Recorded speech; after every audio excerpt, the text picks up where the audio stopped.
Everyone, welcome to UGC NET history channel. एक ऐसा channel जहां पर मैं आप लोगों के साथ शेयर करती हूँ डेली बेसिस पे जो आपकी वैकेंसीज निकलती है हायर एजुकेशन के अंदर, आपकी assistant professor, professor, associate professor level पे।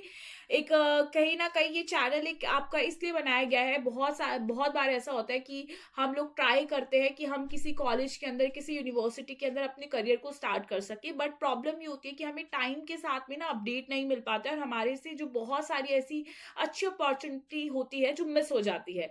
तो इसीलिए यहाँ पर अगर आप ऐसी अपॉर्चुनिटीज को मिस नहीं करना चाहते तो आप हमारे चैनल को सब्सक्राइब कर सकते हैं, जहाँ पे डेली बेसिस पे आपको बहुत सारी वैकेंसीज के बारे में इंफॉर्मेशन मिलती है। अब जैसे आपकी एक नई वैकेंसी निकल के सामने आई है, नेशनल इंस्टीट्यूट ऑफ टेक्नोलॉजी, जो आपका कुरुक्षेत्र के अंदर है, वहां से आपका अंडर मिनिस्टर ऑफ एजुकेशन के अंदर आपको देखने को मिलता है।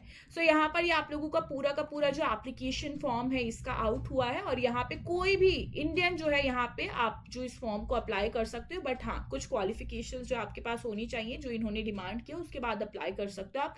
असिस्टेंट प्रोफेसर ग्रेड 1 लेवल पे, आपका असिस्टेंट प्रोफेसर ग्रेड 2 लेवल पे एंड आपका एसोसिएट प्रोफेसर लेवल के ऊपर आपकी वैकेंसीज आउट हुई हैं, जिनको आपको यहाँ पे देखना है।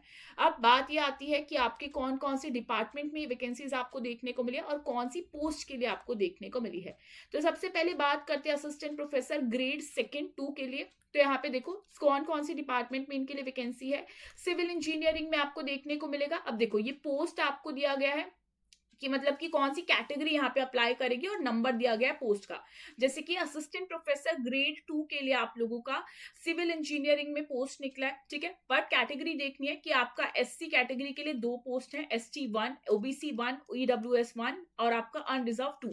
ऐसे आप लोगों का इलेक्ट्रिकल इंजीनियरिंग के लिए SC1, ST1, OBC2, UR आपका 1। मैकेनिकल इंजीनियर होगा आपका SC1, ST1, OBC1, EWS1 and आपका अनरिजर्व 1, ठीक है। फिर आपका इलेक्ट्रॉनिक्स हो गया। यहाँ पर आप लोगों को जो वैकेंसी देखने को मिली है ये आपको ध्यान रखना है, SC1, OBC2, आपका अनरिजर्व 6, ये आपको देखने को मिली है। कंप्यूटर इंजीनियरिंग SC2, OBC2, आपका अनरिजर्व 6 जो वैकेंसीज है पोस्ट आपको देखने को मिली है। फिजिक्स के लिए आपका ST वैकेंसी आपका 1, ठीक है। केमिस्ट्री ST 1 और अनरिजर्व 1। फिर मैथमेटिक्स हो गया आप लोगों का, SC के लिए, ST के लिए, OBC के लिए, तीनों के लिए एक एक वैकेंसी आपको देखने को मिली है, साथ में अनरिजर्व भी है। फिर आपका ह्यूमैनिटीज एंड सोशल साइंसेस के लिए SC और अनरिजर्व के लिए एक एक वैकेंसी है। बिजनेस एडमिनिस्ट्रेशन के लिए आप लोगों का SC और अनरिजर्व के लिए एक और अनरिजर्व के लिए 2 वैकेंसी आपको देखने को मिली है। फिर आपकी बात आती है असिस्टेंट प्रोफेसर ग्रेड 2, वही सेम आपका कंप्यूटर एप्लीकेशन के लिए SC, ST और अनरिजर्व के लिए एक एक वैकेंसी है। आर्किटेक्चर एंड प्लानिंग के लिए OBC, अनरिजर्व के लिए एक एक वैकेंसी।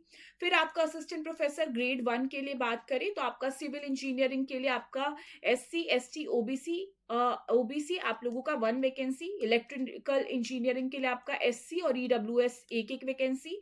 मैकेनिकल इंजीनियरिंग के लिए आप लोगों का OBC और अनरिजर्व एक एक vacancy. Production and industrial engineering OBC के लिए एक वैकेंसी। इलेक्ट्रॉनिक्स के लिए आप लोगों का यहाँ पर आपको देखने को मिलेगा SC, OBC, EWS और अनरिजर्व के लिए एक एक वैकेंसी है। कंप्यूटर इंजीनियरिंग अनरिजर्व एक वैकेंसी। सिविल इंजीनियरिंग आप लोगों का SC, OBC, EWS के लिए एक एक वैकेंसी।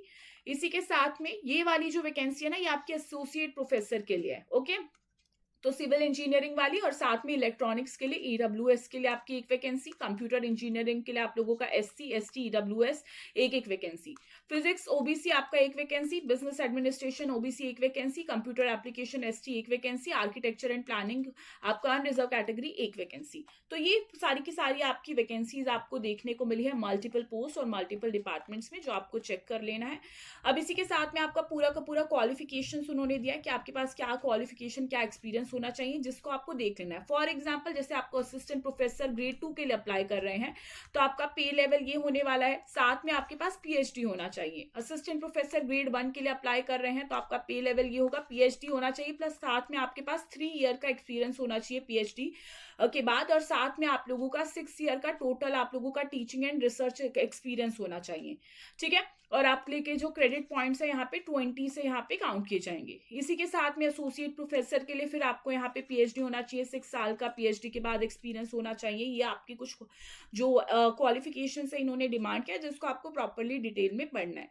ठीक है, अब इसी के साथ में यहाँ पे ये अगेन आप लोग जिस पोस्ट के लिए अप्लाई कर रहे हो, फॉर एग्जांपल आर्किटेक्चर प्लानिंग में, तो क्या क्या रिक्वायरमेंट है वो डिटेल में पूरा इन्होंने मेंशन किया है, जो आपको देखना है जिस डिपार्टमेंट में आप अप्लाई कर रहे हो तो आपके लिए कौन सी क्वालिफिकेशन जो है यहाँ पर फिट बैठेगा। तो यहाँ पे प्रॉपरली उन्होंने डिटेल में ये सारी चीजें आपको दी हुई हैं, जो अगेन आपके लिए हेल्प करेगा। अब यहाँ पे कुछ चीजें हैं जो आपको देखनी है कि जो आपका एप्लीकेशन फॉर्म जब आप फिलअप करोगे तो यहाँ पे एप्लीकेशन फी पहली बात तो आप लोगों की नॉन रिफंडेबल है, यानी कि कुछ भी सिचुएशन हो जाए आपको वापस नहीं मिलेगा अगर आपने एक बार फिल कर दिया, मतलब सबमिट कर दिया। और इसी के साथ में जो फीस है वो 2000 होगी आपकी unreserved OBC and EWS category के लिए, और 1000 होगी एससी एसटी पीडब्ल्यूबीडी कैंडिडेट्स के लिए।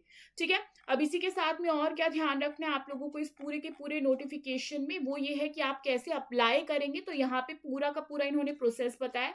अगर आप चाहे तो अगर आपको एप्लीकेशन फॉर्म चाहिए तो ऑनलाइन यहाँ पे आप प्रॉपर इस साइट पे जा सकते हो, जहाँ पे आपको मिल जाएगा और प्रोसेस भी आपको देखने को मिलेगा।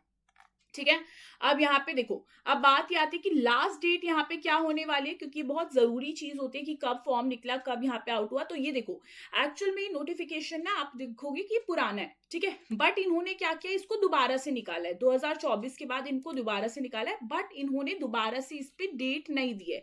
देखो यहाँ पे आपको दिखेगा, ठीक है, तो जैसे कि इसकी ओपनिंग डेट जो है, जब आप इनकी साइट्स पे जाओगे तो यहाँ पे आप देखो, आप इनकी साइट पे जाओगे और आपको क्या दिखेगा कि दोबारा से जो ऑनलाइन सबमिशन एप्लीकेशन फॉर्म है ये 5 फरवरी 2026 को निकला है। फिर इसकी क्लोजिंग डेट क्या होने वाली है, 6 मार्च 2026 रात को आपको 12 बजे तक इसको मतलब 12 बजे से 1 मिनट पहले भर देना है। ठीक है, लास्ट डेट आप लोगों को इसकी हार्ड कॉपी भी पे करनी है, सबमिट करनी है। ठीक है, तो यहाँ पे उसकी लास्ट डेट भी आपकी 13 मार्च 2026 होगी 5:30 बजे तक। तो ये आपको यहाँ पे ये कुछ जो नई डेट्स है वो यहाँ पे देखने को मिलेंगी, तो आप इसको यहाँ से देख सकते हो।